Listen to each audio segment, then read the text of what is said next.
ناظرین، حضور نبی اکرم صلی اللہ علیہ وآلہ وسلم کا ارشاد گرامی ہے، میرے صحابہ ستاروں کی مانند ہیں، ان میں سے جس کی پیروی کرو گے ہدایت پا جاؤ گے۔ آج کی ویڈیو میں ہم آپ کو مختلف صحابہ کرام علیہم الرضوان کے اسلام قبول کرنے کے ایمان افروز واقعات بتائیں گے۔ حضرت سلمان فارسی رضی اللہ تعالیٰ عنہ اسلام قبول کرنے سے پہلے مجوسی تھے اور آپ کا مجوسی نام مابا تھا۔ اسلام قبول کرنے کے بعد آپ کا نام سلمان رکھا گیا اور بارگاہ نبوت سے سلمان الخیر کا لقب ملا۔ آپ کے والد اصفہان کے جی نامی گاؤں کے باشندے اور وہاں کے زمیندار اور کاشتکار تھے۔ انہیں حضرت سلمان فارسی رضی اللہ تعالیٰ عنہ سے اس قدر محبت تھی کہ ان کو لڑکیوں کی طرح گھر کی چار دیواری سے نکلنے ہی نہیں دیتے تھے۔ والد ماجد نے آتش کدے کی دیکھ بھال آپ کے سپرد کر رکھی تھی، چونکہ مذہبی جذبہ ان میں ابتدا ہی سے تھا، اس لیے جب تک آتش پرست رہے دن رات سخت مجاہدات کرتے رہے، شب و روز آگ کی نگرانی میں مشغول رہتے تھے، حتیٰ کہ آپ کا شمار ان پجاریوں میں ہو گیا تھا جو کسی وقت آگ کو بجھنے نہیں دیتے تھے۔ حضرت سلمان فارسی رضی اللہ تعالیٰ عنہ کے والد کا ذریعہ معاش زمین تھی، اس لیے زراعت کی نگرانی وہ بذات خود کرتے تھے۔ ایک دن وہ گھر کی مرمت میں مشغولیت کی وجہ سے کھیت خود نہ جا سکے اور اس کی دیکھ بھال کے لیے سلمان کو بھیج دیا۔ حضرت سلمان فارسی کو راستے میں ایک گرجا ملا، اس وقت اس میں عبادت ہو رہی تھی۔ انہیں عیسائیوں کا طریقہ عبادت اس قدر بھاگ گیا کہ بے ساختہ ان کی زبان سے نکل گیا، یہ مذہب ہمارے مذہب سے بہتر ہے۔ چنانچہ حضرت سلمان فارسی کھیتوں کا خیال چھوڑ کر اسی میں محو ہو گئے۔ عبادت ختم ہونے کے بعد آپ نے عیسائیوں سے پوچھا کہ اس مذہب کا سرچشمہ کہاں ہے؟ انہوں نے کہا کہ ملک کے شام میں ہے۔ پتہ پوچھ کر گھر واپس آئے تو باپ نے پوچھا اب تک کہاں رہے ہو؟ حضرت سلمان فارسی رضی اللہ تعالیٰ عنہ نے جواب دیا کچھ لوگ گرجے میں عبادت کر رہے تھے، مجھے ان کا طریقہ ایسا بھلا معلوم ہوا کہ میں غروب آفتاب تک وہیں موجود رہا۔ باپ نے کہا وہ مذہب تمہارے مذہب کا پاسنگ بھی نہیں ہے۔ حضرت سلمان فارسی نے جواب دیا بخدا وہ مذہب ہمارے مذہب سے کہیں برتر ہے۔ اس جواب سے ان کے باپ کو خطرہ پیدا ہو گیا کہ کہیں یہ خیال تبدیلی مذہب کی صورت میں نہ ظاہر ہو، اس لیے باپ نے بیڑیاں پہنا کر حضرت سلمان فارسی کو قید کر دیا، مگر آپ کے دل میں تلاش حق کی تڑپ تھی، اس لیے آپ نے عیسائیوں کے پاس کہلا بھیجا کہ جب ملک شام کے تاجر آئیں تو مجھے اطلاع دینا۔ چنانچہ جب وہ آئے تو انہوں نے خبر کر دی۔ حضرت سلمان فارسی نے ان سے کہا کہ جب واپس ہوں تو مجھے ضرور بتانا۔ پھر جب کاروان تجارت لوٹنے لگا تو آپ کو خبر کی گئی، یہ بیڑیوں کی قید سے نکل کر ان کے ساتھ ہو گئے۔ سلمان فارسی نے شام پہنچ کر دریافت کیا کہ یہاں سب سے بڑا مذہبی شخص کون ہے۔ لوگوں نے پادری کا پتہ دے دیا۔ آپ نے اس سے جا کر کہا کہ مجھے تمہارا مذہب بہت پسند ہے، اس لیے میں چاہتا ہوں کہ تمہارے پاس رہ کر مذہبی تعلیم حاصل کروں، لہٰذا تم مجھے اپنے مذہب میں داخل کر لو۔ اس طرح حضرت سلمان فارسی مجوسیت کے آتش کدے سے نکل کر آسمانی بادشاہت کی پناہ میں آ گئے، مگر یہ پادری بڑا بد اعمال اور بد اخلاق تھا، لوگوں کو صدقہ کرنے کی تلقین کرتا، جب وہ دیتے تو اس کو فقراء و مساکین میں تقسیم کرنے کی بجائے خود لے لیتا۔ اس طریقے سے اس کے پاس سونے اور چاندی کے 7 مٹکے جمع ہو گئے تھے۔ حضرت سلمان فارسی اس کی حرص کو دیکھ دیکھ کر پیچ و تاب کھاتے تھے۔ اتفاق سے چند عرصے بعد وہ پادری مر گیا۔ عیسائی شان و شوکت کے ساتھ اس کی تجہیز و تکفین کے لیے جمع ہو گئے۔ اس وقت حضرت سلمان فارسی نے پادری کا سارا اعمال نامہ ان لوگوں کے سامنے کھول کر رکھ دیا۔ لوگوں نے پوچھا تمہیں کیسے معلوم ہوا؟ حضرت سلمان فارسی نے انہیں لے جا کر اس خزانے کے پاس کھڑا کر دیا۔ تلاشی لی گئی تو واقعی 7 مٹکے سونے چاندی سے بھرے ہوئے برآمد ہوئے۔ عیسائیوں نے اس کی سزا میں نعش دفن کرنے کی بجائے صلیب پر لٹکا کر سنسار کر دیا۔ اس کی جگہ دوسرا پادری مقرر ہوا، یہ بڑا عابد و زاہد اور تارک الدنیا تھا، شب و روز عبادت الہی میں مشغول رہتا، اس لیے حضرت سلمان فارسی اس سے بہت زیادہ مانوس ہو گئے اور دلی محبت کرنے لگے، اور پھر آخر تک اس کی صحبت سے فیضیاب ہوتے رہے۔ جب اس کی موت کا وقت قریب آیا تو اس سے کہا میں آپ کے پاس عرصے تک نہایت لطف و محبت کے ساتھ رہا، اب آپ کا وقت آخر ہے، اس لیے آئندہ کے لیے مجھے کیا ہدایت ہوتی ہے؟ اس نے کہا میرے علم میں کوئی ایسا عیسائی نہیں ہے جو مذہب عیسوی کا سچا پیروکار ہو۔ سچے لوگ مر کھپ گئے اور موجودہ عیسائیوں نے مذہب کو بہت کچھ بدل دیا ہے۔ ہاں موصل میں فلاں شخص دین حق کا سچا پیروکار ہے، تم جا کر اس سے ملاقات کرو۔ چنانچہ اس پادری کی موت کے بعد حق کی جستجو میں وہ موصل پہنچے اور تلاش کر کے اس سے ملے اور پورا واقعہ بیان کر دیا کہ فلاں پادری نے مجھے ہدایت کی تھی کہ آپ کے ہاں ابھی تک حق کا سرچشمہ ابلتا ہے اور میں آپ سے مل کر پیاس بجھاؤں۔ اس پادری نے حضرت سلمان فارسی کو ٹھہرا لیا۔ پہلے پادری کے بیان کے مطابق یہ پادری در حقیقت بڑا متقی اور پاک باز تھا، اس لیے حضرت سلمان فارسی نے آئندہ کے متعلق اس سے بھی وصیت کی خواہش کی۔ اس نے نصیبین میں ایک شخص کا پتہ بتا دیا۔ چنانچہ اس کی موت کے بعد حضرت سلمان فارسی نصیبین پہنچے اور پادری سے مل کر دوسرے پادری کی وصیت بتائی۔ یہ پادری بھی پہلے دونوں پادریوں کی طرح بڑا عابد و زاہد تھا۔ حضرت سلمان فارسی یہاں مقیم ہو کر اس سے روحانی تسکین حاصل کرنے لگے۔ ابھی کچھ ہی دن اس کی صحبت سے فائدہ اٹھایا تھا کہ اس کا وقت بھی آ پہنچا۔ حضرت سلمان فارسی رضی اللہ تعالیٰ عنہ نے گزشتہ پادریوں کی طرح اس سے بھی آئندہ کے متعلق مشورہ طلب کیا تو اس نے اموریہ میں گوہر مقصود کا پتہ بتا دیا۔ چنانچہ اس کی موت کے بعد حضرت سلمان فارسی نے اموریہ کا سفر کیا اور وہاں کے پادری سے مل کر پیغام سنایا اور اس کے پاس مقیم ہو گئے۔ وہاں آپ نے کچھ بکریاں خرید لیں اور ان سے مادی غذا حاصل کرنے لگے۔ صبر و شکر کے ساتھ روحانی غذا پادری سے حاصل کرنے لگے۔ جب اس پادری کا پیمانہ حیات بھی لبریز ہو گیا تو حضرت سلمان فارسی نے اسے اپنی پوری سرگزشت سنائی کہ اتنے مراتب طے کرتا ہوا میں آپ کے پاس پہنچا تھا، آپ بھی آخرت کا سفر کرنے کو آمادہ ہیں، اس لیے میرا کوئی سامان کرتے جائیں۔ اس نے کہا، بیٹا میں تمہارے لیے کیا سامان کروں؟ آج دنیا میں کوئی شخص ایسا باقی نہیں ہے جس سے ملنے کا میں تمہیں مشورہ دوں، البتہ اس نبی آخر کے ظہور کا زمانہ قریب ہے جو ریگستان عرب سے اٹھ کر دین ابراہیم کو زندہ کرے گا اور کھجوروں والی زمین کی طرف ہجرت کرے گا۔ اس کی علامات یہ ہیں کہ وہ ہدیہ قبول کرے گا اور صدقہ اپنے لیے حرام سمجھے گا۔ اس کے دونوں شانوں کے درمیان مہر نبوت ہوگی، اگر تم اس سے مل سکو تو ضرور ملنا۔ اس پادری کے مرنے کے بعد حضرت سلمان فارسی عرصے تک اموریہ میں رہے۔ کچھ دنوں کے بعد بنو کلب کے تاجر ادھر سے گزرے۔ حضرت سلمان فارسی نے ان سے کہا کہ اگر تم مجھے عرب پہنچا دو تو میں اپنی گائیں اور بکریاں تمہاری نظر کر دوں گا۔ وہ لوگ تیار تو ہو گئے، لیکن ان عربوں نے وادی القرا میں پہنچ کر دھوکہ دیا اور حضرت سلمان فارسی کو ایک یہودی کے ہاتھ غلام بنا کر فروخت کر ڈالا۔ یہاں حضرت سلمان فارسی کو کھجور کے درخت نظر آئے، جس سے آپ کو آس بندھی کہ شاید یہی وہ منزل مقصود ہو جس کا پادری نے پتہ دیا تھا۔ حضرت سلمان فارسی نے یہاں تھوڑے دن ہی قیام کیا تھا کہ یہ امید بھی منقطع ہو گئی۔ مالک کا چچا زاد بھائی مدینے سے ملنے آیا۔ اس نے حضرت سلمان فارسی کو اس کے ہاتھ بیچ دیا۔ وہ انہیں اپنے ساتھ مدینے لے چلا اور سلمان غلامی در غلامی سہتے ہوئے مدینہ منورہ پہنچے۔ اس وقت آفتاب رسالت مکہ مکرمہ میں پرتو فگن ہو چکا تھا، لیکن جور و ستم کے بادلوں میں چھپا تھا۔ حضرت سلمان فارسی کو مالک کی خدمت سے اتنا موقع نہیں ملتا تھا کہ خود اس کا پتہ لگاتے۔ آخر انتظار کرتے کرتے وہ یوم مسعود بھی آ گیا کہ مکہ مکرمہ کا آفتاب عالم تاب مدینہ منورہ کے افق پر طلوع ہوا۔ حرمان نصیب حضرت سلمان فارسی کی شب ہجر تمام ہوئی اور صبح امید کا اجالا پھیلا، یعنی سرکار دو عالم صلی اللہ علیہ وآلہ وسلم ہجرت کر کے مدینہ منورہ تشریف لائے۔ حضرت سلمان فارسی کھجور کے درخت پر چڑھے کچھ درست کر رہے تھے۔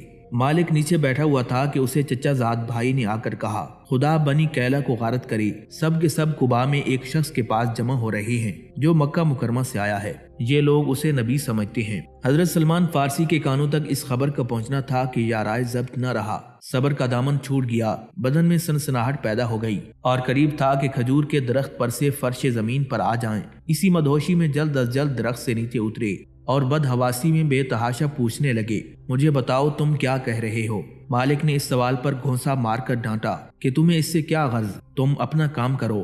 غرض اس وقت حضرت سلمان فارسی خاموش ہو گئے، لیکن اب صبر کسے تھا، کھانے کی چیزیں پاس تھیں۔ انہیں لے کر دربار رسالت میں حاضر ہوئے اور عرض کرنے لگے، میں نے سنا ہے کہ آپ خدا کے برگزیدہ بندے ہیں اور کچھ غریب الدیار اور اہل حاجت آپ کے ساتھ ہیں۔ میرے پاس چیزیں صدقہ کے لیے رکھی تھیں، آپ لوگوں سے زیادہ اس کا کون مستحق ہو سکتا ہے، اسے قبول فرمائیں۔ حضور نبی اکرم صلی اللہ علیہ وآلہ وسلم نے دوسرے لوگوں کو کھانے کا حکم دیا مگر خود نوش نہ فرمایا۔ اس طرح حضرت سلمان فارسی کو نبوت کی ایک علامت کا مشاہدہ ہو گیا کہ وہ صدقہ نہیں قبول کرتا۔ دوسرے دن پھر ہدیہ لے کر حاضر ہوئے اور عرض کیا، یا رسول اللہ صلی اللہ علیہ وسلم، آپ نے کل صدقے کی چیزیں نوش نہیں فرمائی تھیں، آج یہ ہدیہ قبول فرمائیں۔ سرکار مدینہ صلی اللہ علیہ وآلہ وسلم نے قبول فرمایا، خود بھی نوش فرمایا اور دوسروں کو بھی دے دیا۔ تیسری بار جب حضرت سلمان فارسی بارگاہ رسالت میں حاضر ہوئے تو اس وقت حضور نبی علیہ الصلوۃ والسلام جنت البقیع میں تشریف فرما تھے۔ حضور نبی اکرم صلی اللہ علیہ وآلہ وسلم اپنے کسی صحابی کی تدفین میں شریک تھے۔ حضرت سلمان فارسی نے تاجدار کائنات صلی اللہ علیہ وآلہ وسلم کو بیٹھے ہوئے دیکھا۔ اس وقت نبی علیہ الصلوۃ والسلام کے جسم مبارک پر 2 چادریں تھیں۔ انہوں نے قریب پہنچ کر سلام کیا اور گھوم کر پشت کی جانب آ گئے کہ شاید وہ مہر نبوت دیکھ سکیں جس کو اموریہ میں ان کے مرشد نے بتایا تھا۔ جب سرکار دو عالم صلی اللہ علیہ وآلہ وسلم نے انہیں اپنی پشت مبارک کی طرف نظر اٹھاتے ہوئے دیکھا تو آپ مقصد سمجھ گئے اور پشت مبارک سے چادر سرکا دی۔ اس طریقے سے حضرت سلمان فارسی رضی اللہ تعالیٰ عنہ نے دوسری نشانی یعنی مہر نبوت کی بھی زیارت کر لی اور چشم پرنم آپ کی طرف بوسہ دینے کو جھکے اور مہر نبوت کو بے ساختہ چومنے لگے۔ اس وقت حضرت سلمان فارسی کی آنکھوں سے مسرت کے آنسو جاری تھے۔ حضور نبی علیہ الصلوۃ والسلام نے فرمایا سلمان سامنے آؤ۔ حضرت سلمان فارسی رضی اللہ تعالیٰ عنہ نے سامنے آ کر ساری سرگزشت سنائی۔ حضور نبی علیہ الصلوۃ والسلام کو یہ دلچسپ داستان اتنی پسند آئی کہ آپ نے یہ داستان تمام اصحاب کو سنائی۔ حضرت سلمان فارسی رضی اللہ تعالیٰ عنہ اتنے مرحلوں کے بعد دین حق سے ہم آغوش ہوئے۔ ناظرین، حضرت ابوبکر صدیق رضی اللہ تعالیٰ عنہ کا تمام خاندان ابتدا ہی میں حلقہ بگوش اسلام ہوا، لیکن حضرت عبد الرحمن بن ابی بکر اس سے الگ تھے۔ وہ ایک عرصے تک اپنے قدیم مذہب کے حامی رہے۔ عبد الرحمن بن ابی بکر غزوہ بدر میں مشرکین قریش کے ساتھ تھے۔ جنگ کے دوران انہوں نے آگے بڑھ کر یہ نعرہ لگایا، ہے کوئی جو مقابلے میں آئے۔ یہ سن کر حضرت سیدنا ابوبکر صدیق رضی اللہ تعالیٰ عنہ کی آنکھوں میں خون اتر آیا۔ آپ نے خود بڑھ کر مقابلہ کرنا چاہا، لیکن حضور نبی علیہ الصلوۃ والسلام نے آپ کو اجازت نہ دی۔ حضرت عبد الرحمن بن ابی بکر رضی اللہ تعالیٰ عنہ غزوہ احد میں بھی مشرکین مکہ کے ساتھ تھے۔ حضرت عبد الرحمن صلح حدیبیہ کے موقع پر ایمان لائے اور مدینہ منورہ پہنچ کر اپنے والد ماجد کے ساتھ رہنے لگے۔ حضرت سیدنا ابوبکر صدیق رضی اللہ تعالیٰ عنہ کے تمام کام اور ذاتی کاروبار زیادہ تر یہی انجام دیتے تھے اور نہایت فرما برداری کے ساتھ ان کے غیظ و غضب کو بھی برداشت کرتے تھے۔ حضرت عبداللہ بن سہیل رضی اللہ تعالیٰ عنہ نے دعوت حق کے ابتدائی زمانے میں اسلام قبول کیا تو ان کے والد سخت غضبناک ہو گئے۔ والد نے آپ کو مارا پیٹا، قید تنہائی میں رکھا، لیکن آپ حق پر قائم رہے۔ اس پر والد نے ان کی سرپرستی سے ہاتھ کھینچ لیا۔ نتیجہ یہ ہوا کہ دوسرے مشرکین مکہ بھی اسلام لانے کے جرم میں حضرت عبداللہ بن سہیل کو ستانے لگ گئے۔ بالآخر حضرت عبداللہ بن سہیل رضی اللہ تعالیٰ عنہ حبشہ کی دوسری ہجرت میں شریک ہوئے۔ حبشہ سے واپس آئے تو ان کے والد نے پکڑ کر آپ کو قید کر لیا اور سخت اذیتیں پہنچائیں۔ بالآخر حضرت عبداللہ بن سہیل رضی اللہ تعالیٰ عنہ ان جفاکاریوں سے تنگ آ کر جمال توحید کو شرک کے پردے میں چھپانے پر مجبور ہو گئے، یہاں تک کہ ان کے والدین اور مشرکین قریش نے ان کی ظاہری حالت سے یقین کر لیا کہ وہ بندگان توحید کے دائرے سے باطل پرستوں کے حلقے میں پھر واپس آ گئے ہیں۔ غزوہ بدر میں شرک کی حمایت پر اپنے ساتھ لے گئے، لیکن انہیں کیا خبر تھی کہ جو دل نور ایمان سے ایک دفعہ روشن ہو چکا ہے وہ کبھی تاریک نہیں ہو سکتا۔ غرض میدان بدر میں جب حق و باطل کے فدائی ایک دوسرے کے مقابل صف آرا ہوئے تو حضرت عبداللہ بن سہیل رضی اللہ تعالیٰ عنہ شرک کا ظاہری جامہ چاک کر کے آغاز جنگ سے پہلے لوائے توحید کے نیچے آ کھڑے ہوئے۔ اس واقعے پر ان کے والد کو سخت غصہ آیا۔ حضرت عبداللہ بن سہیل جنگ شروع ہونے پر غیظ و غضب کے ساتھ حملہ آور ہوئے، لیکن وہ اب آزاد تھے۔ اخوان ملت کی پشت پناہی اور ہادی دین کے سائے عاطفت نے دل بڑھا دیا تھا۔ انتہائی بہادری اور شجاعت سے لڑے، یہاں تک کہ مسلمانوں کی فتح پر جنگ کا خاتمہ ہو گیا۔ حضرت عتبہ بن غزوان رضی اللہ تعالیٰ عنہ ان صحابہ کرام میں سے ہیں جنہوں نے ابتدا ہی میں داعی توحید کو لبیک کہا تھا۔ چنانچہ ایک دفعہ انہوں نے اثناء تقریر میں دعویٰ کیا تھا کہ سابقین اسلام میں سے ان کا 7واں نمبر ہے، لیکن صحیح یہ ہے کہ اس وقت تک صحابہ کرام کا حلقہ اس سے زیادہ وسیع ہو چکا تھا۔ کفار مکہ کی ستم آرائیوں سے حضرت عتبہ بن غزوان رضی اللہ تعالیٰ عنہ ملک حبشہ کی دوسری ہجرت میں شریک ہوئے، لیکن کچھ عرصے کے بعد پھر واپس چلے آئے۔ حضور نبی اکرم صلی اللہ علیہ وآلہ وسلم اس وقت تک مکہ مکرمہ میں موجود تھے۔ نبی علیہ الصلوۃ والسلام نے جب مدینہ کی طرف ہجرت فرمائی اور کفر و اسلام کا باہم فوجی چھیڑ چھاڑ کا آغاز ہوا تو حضرت عتبہ بن غزوان اور حضرت مقداد ایک قریشی متجسس فوجی دستے کے ہمراہ مدینہ منورہ کی طرف روانہ ہو گئے۔ اکرمہ بن ابی جہل اس لشکر کا امیر تھا۔ راہ میں مجاہدین اسلام کی ایک جماعت سے مٹ بھیڑ ہوئی۔ حضرت عبیدہ بن حارث اس کے افسر تھے۔ اسی دوران حضرت عتبہ بن غزوان اور حضرت مقداد موقع پا کر مسلمانوں سے مل کر مدینہ منورہ پہنچ گئے۔ ناظرین، حضرت عامر بن فہیرہ رضی اللہ تعالیٰ عنہ نے ابتدا ہی میں دعوت توحید کو آویزہ گوش و ہوش بنایا تھا۔ حضور نبی اکرم صلی اللہ علیہ وآلہ وسلم اس وقت تک حضرت ارقم بن ابی الارقم رضی اللہ تعالیٰ عنہ کے مکان میں پناہ گزین نہیں ہوئے تھے۔